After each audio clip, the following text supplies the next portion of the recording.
কঠোর নিরাপত্তা, চারদিকে বিজিবি, কোস্টগার্ড ও পুলিশের অবস্থান। ঘিরে ফেলা হয়েছে প্রত্যাবাসন কার্যক্রমের পুরো এলাকাটি। বৃহস্পতিবার ভোর 4:30টায় বান্দরবনের নাইক্ষ্যংছড়ি বর্ডারগাঁ সরকারি প্রাথমিক বিদ্যালয় থেকে একে একে 11টি বাসে করে কক্সবাজারের নুনিয়ার ছড়া প্রত্যাবাসন ঘাটে আনা হয় মিয়ানমারের সেনা ও বিজিবির 288 জন সদস্যকে। তাদের আনার আগে ঘাটে আসেন বাংলাদেশে নিযুক্ত মিয়ানমারের রাষ্ট্রদূত, বিজিবির 5 সদস্য আর বাংলাদেশের পক্ষে পররাষ্ট্র মন্ত্রণালয়, বিজিবি, কোস্টগার্ড ও জেলা প্রশাসনের প্রতিনিধিরা। ঘণ্টাব্যাপী যাচাই বাছাই কার্যক্রম শেষে দ্রুত মিয়ানমারের সেনা ও বিজিবি সদস্যদের তুলে দেওয়া হয় টাগবোটে।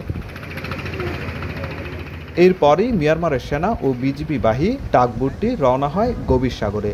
আর টাগবোটটির সামনে ও পেছনে কঠোর নিরাপত্তার দায়িত্ব নেয় কোস্টগার্ড। পরবর্তীতে তাদের তুলে দেওয়া হয় সাগরে অবস্থানরত মিয়ানমারের জাহাজে। এই ঈদে দেশ জুড়ে কেনাকাটার ফুর্তি হবে শুধু বিকাশে, সাথে ডিসকাউন্ট কুপন, ইনস্ট্যান্ট ক্যাশব্যাক। পাঠিয়ে দেওয়া হয়েছে 288 জন বিজেপি এবং বিভিন্ন সেনা সদস্যরা আসছিলেন, তাদেরকে আমরা আজকে সকাল 7টার দিকে পাঠিয়ে দিয়েছি, আমরা চলে গিয়েছে।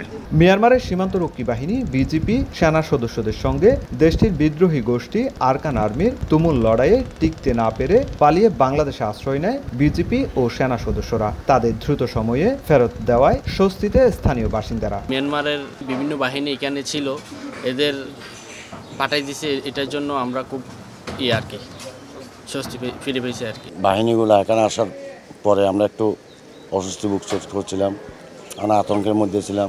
গত 3 মাসে মিয়ানমারের সেনা ও বিজিপি 618 জনকে মানবিক বিবেচনায় আশ্রয় এবং প্রত্যাবাসনের ব্যবস্থা করা হয়েছে।